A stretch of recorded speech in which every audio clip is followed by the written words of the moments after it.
Welcome to my YouTube channel GSM Rashid. दोस्तों, तो आज का जो ये वीडियो है उन भाइयों के लिए है। क्या उनमें से आप भी तो नहीं कि वीवो के फोन को अनलॉक करने में आप फंस चुके हो। जब भी कभी आप वीवो के फोन को अनलॉक करने के लिए गए, वो आपका फोन जो है वो डेड हो गया। तो आज इन्हीं सब चीजों पे मैं चर्चा करूंगा और आप लोगों को फाइनल रिजल्ट बताऊंगा कि किस तरह से उस प्रॉब्लम को सॉर्ट आउट करना है। हाँ, अगर आपने एक चीज को अप्लाई किया है तो यानी मैं आगे बताऊंगा कि क्या चीज को अप्लाई करके आप अपने फोन को डेड किए हो। आपका अनलॉक तो सक्सेसफुल हुआ, लेकिन आपका फोन ऑन क्यों नहीं हो रहा है वो कंप्लीट बताऊंगा। तो आप मेरे वीडियो में बने रहें। तो अभी के जितने भी फोन आ रहे हैं, जैसे Vivo Y15, Y12, Y17, Y19, Y21, तो ये सब जितने भी मीडियाटेक चिपसेट वाले प्रोसेसर है ना, इनमें अपडेट आ चुकी है। ये 1 मंथ हो चुका है अपडेट आने के बाद। तो जब से ये अपडेट आया ना, तो जो बूट रोम का जो एक्सेस मिलता था हमें वॉल्यूम प्लस माइनस से, हम लोग क्या करते थे, पहले सेट को स्विच ऑफ करते थे। किसी भी tool, dongle, UMT, unlock tool, CM2 जो भी था हमारे पास, एक्सेट्रा एक्सेट्रा, बहुत सारे टूल हैं। तो उन सब जब टूल से हम अनलॉक करते थे तो सेट को स्विच ऑफ करते थे और एंड प्लस माइनस प्रेस और USB प्लग, और just with in second, 15 minute में हमारा जो काम था वो डन हो जा रहा था। लेकिन अब ऐसा नहीं है, वॉल्यूम प्लस माइनस का फंडा गायब। अब जब से नेक्स्ट अपडेट आया है तो हम लोग वॉल्यूम प्लस माइनस का जो बटन है उसको दबा के भी अनलॉक नहीं कर पा रहे थे। कोई सा भी टूल से हमारा फोन अनलॉक नहीं हो पा रहा था।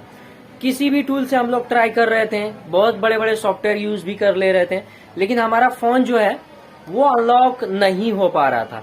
तो कोई भाई हमें मिले, कोई लोग हमें मिले, कोई फ्रेंड हमें मिला, या कहीं से हम सजेशन लिए।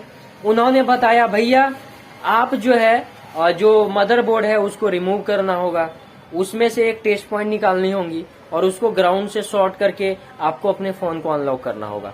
तो आपने ये सारे स्टेप्स को फॉलो कर लिया, आपने अपने हैंडसेट को अनलॉक कर लिया, फॉर्मेट हो गया, अनलॉक हो गया, FRP रीसेट हो गया, जो भी एक्सेट्रा एक्सेट्रा आपके वीवो को फोन का सारा काम हो गया। लेकिन जब आप फोन ऑन कर रहे हो तो आपका फोन ऑन नहीं हो रहा है।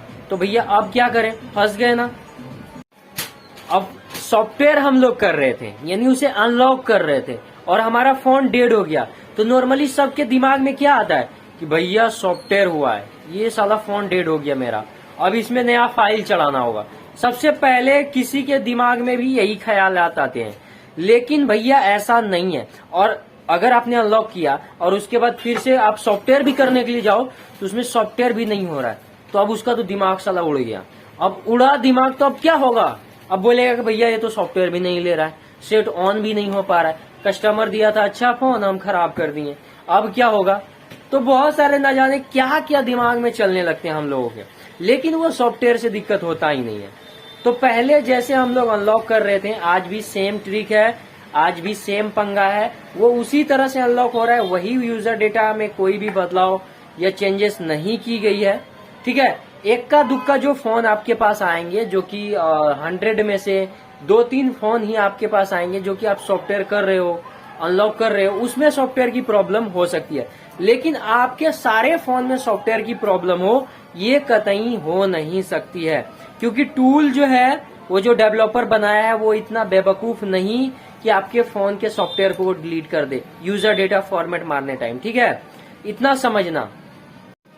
तो आखिरकार ये डेड कहाँ से हो रहा है, ये डेड होने का एक ही चांस है दोस्तों, जो वो CLK का रजिस्टर होता है ना, वो काफी ज्यादा वीक होता है। जो 0 ओम से लेके 200 ओम्स के बीच में उसकी वैल्यू आती है, और उस रजिस्टर पर हम लोग जब जंपर लगाते हैं, जंपर लगा के जब हम ग्राउंड से शॉर्ट करेंगे ना, तो CPU बाय डिफॉल्ट बूट रोम में चली जाएगी। उसके बाद CPU की फर्स्ट सिक्योरिटी बाईपास होगी, ओल्ड वाली DA को लेके आपका टूल फॉर्मेट कर देगा और आपकी यूजर डेटा और FRP खत्म हो जाएगी और आपका सेट अनलॉक हो जाएगा।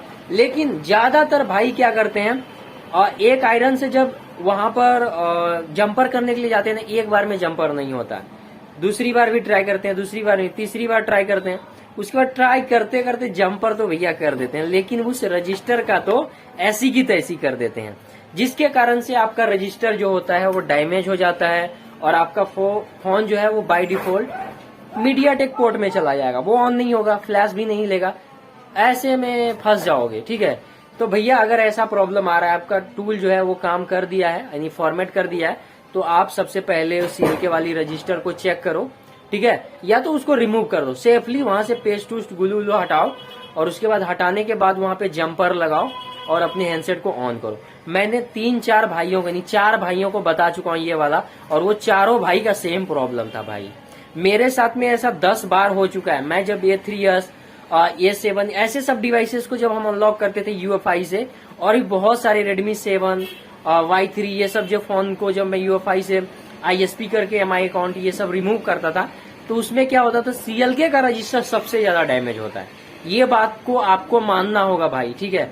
मैं यहाँ पे अपना एक्सपीरियंस शेयर कर रहा हूँ, प्लस जिन भाइयों को मैंने नॉलेज शेयर किया था उनका भी काम हुआ। तो ये ज्यादातर प्रॉब्लम 99% जो आपका प्रॉब्लम है ये CLK रजिस्टर का है, ठीक है।